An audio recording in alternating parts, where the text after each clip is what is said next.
Super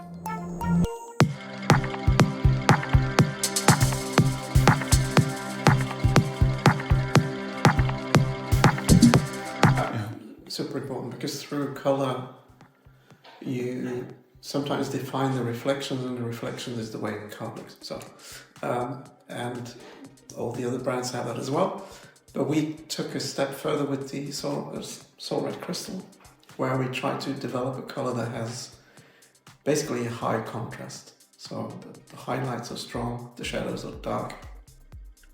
And it was perfect to show this kind of movement that we have on the side of the car. Again, that is super technical, because we as designers, we come with an example, like maybe a bowl with red transparent lacquer so you can see the depth, and we show that to the paint engineers and they go like, whoa, okay. And then they have to start developing.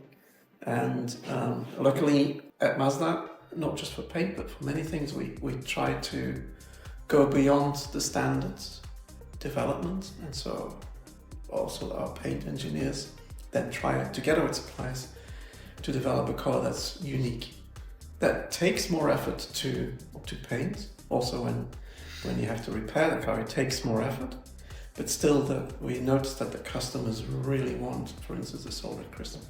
I remember the discussion in the beginning, like, ooh, are we going to take red as a brand color? And everybody said, no, it's Italian.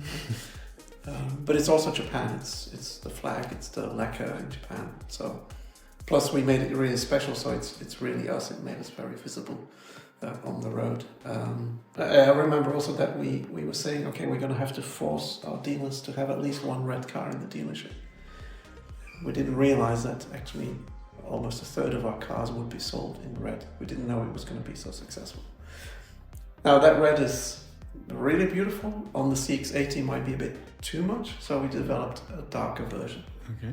So again, Takumi Nuri, which is a special painting technique in the layering, but more mature, more elegant, darker. And as I said in the presentation, it's really again a color that you have to take outside in the sun. We are very good at developing colors that are very hard to photograph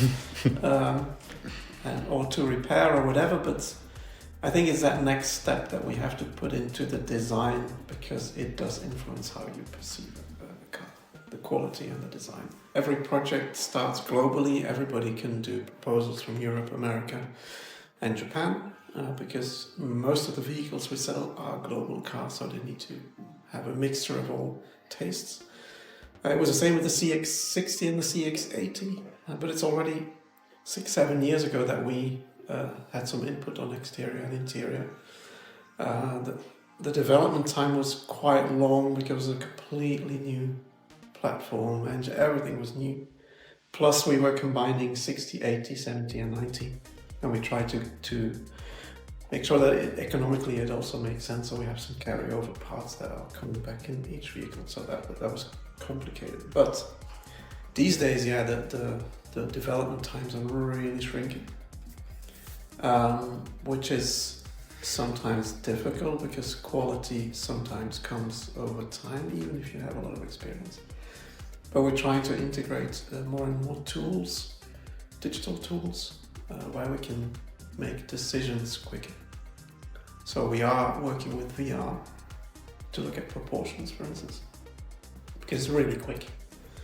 The designers now can easily model in 3D. There's a new software called Blender, which allows the designers basically to push and pull and create volumes, and you can easily check on VR. So that's faster than a clay modeling, although we do clay modeling parallel. And also for development of interiors, but like we just had a review. You sit in the interior and you can discuss with the designer, but you can also discuss with the engineer really quickly because you see the same thing. And that's why we're trying to incorporate more and more to speed up the decision process, basically.